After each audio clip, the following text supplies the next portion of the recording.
खबर महाराष्ट्र के नंदुरबार से है, जहां शहादा तालुका के वडगांव चिंचपानी में जिला परिषद प्राथमिक स्कूल को पतरे के शेड में झोपड़ी में भर रही है। बिरसा फाइटर्स नंदुरबार संगठन द्वारा मुख्य कार्यकारी अधिकारी जिला परिषद नंदुरबार को एक बयान के माध्यम से मांग की गई है। इस समय बिरसा फाइटर्स के राष्ट्रीय अध्यक्ष सुशील कुमार पवारा, भारतीय स्वाभिमान संघ के राज्य महासचिव रोहिदास वल्वी, जिला अध्यक्ष पंकज वल्वी, तालुका अध्यक्ष अजय वल्वी और अन्य कार्यकर्ता मौजूद थे।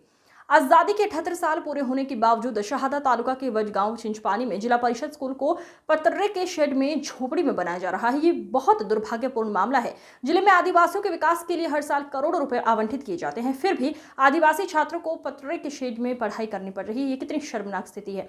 भौतिक सुविधाओं की कमी के कारण आदिवासी बच्चों को स्कूल में शिक्षा प्राप्त करने में भारी कठिनाइयों का सामना करना पड़ रहा है। झंडा फहराने के लिए स्कूल में बांस का खंभा लगाया गया है, किसी और की दीवारें भी टपक रही हैं, इसलिए शेड में पानी ना जाए इसके लिए चारों ओर बैनर लगाकर स्कूल को बचाने का काम चल रहा है। क्या यह है जिला परिषद का स्कूल या बकरियों के लिए शेड बनाने का? इससे संदेह पैदा होता है। सवाल ये उठता है कि वडगांव चिंचपानी के छात्र इस शेड में कैसे पढ़ रहे हैं। बेमौसम बारिश के कारण शेड गिर गया है। ये शेड छात्रों के लिए खतरनाक है। हालांकि शहादा तालुका के वडगांव चिंचपानी में जिला परिषद प्राथमिक स्कूल को एक ठोस इमारत प्रदान की जानी चाहिए।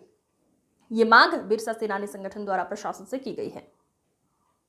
संवाददाता जावेद शेख की रिपोर्ट।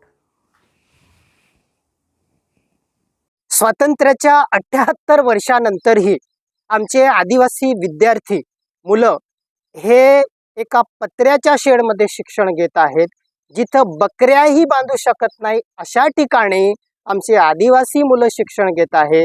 एवढी दुर्दैवाची बाब आहे। शहादा तालुक्यातील वडगाव चिंचपानी येथील जिल्हा परिषद शाळा एका पत्र्याच्या शेडमध्ये भरते। या पत्र्याच्या शेडच्या शाळेला ज्या भिंती आहेत त्या कुडाच्या भिंती आहेत, त्याही झिरपलेल्या आहेत आणि पडू झालेल्या आहेत। अशा या शाळेमध्ये झेंडावंदन करण्यासाठी अक्षरशः बांबूचा दांडा गाडण्यात आलेला आहे। केवढी दुरावस्था या शाळेची आहे। आपला जीव मुठीत घेऊन हे मुलं शिक्षण घेत आहेत। नंदुरबार जिल्हा परिषदला करोडांचा निधी येतो, मग हा निधी जातो तरी कुठं?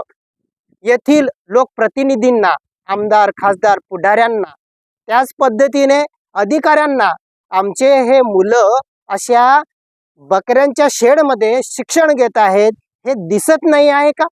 भौतिक सुविधांच्या अभावी आमच्या मुलांच्या शिक्षणाचं नुकसान होत आहे।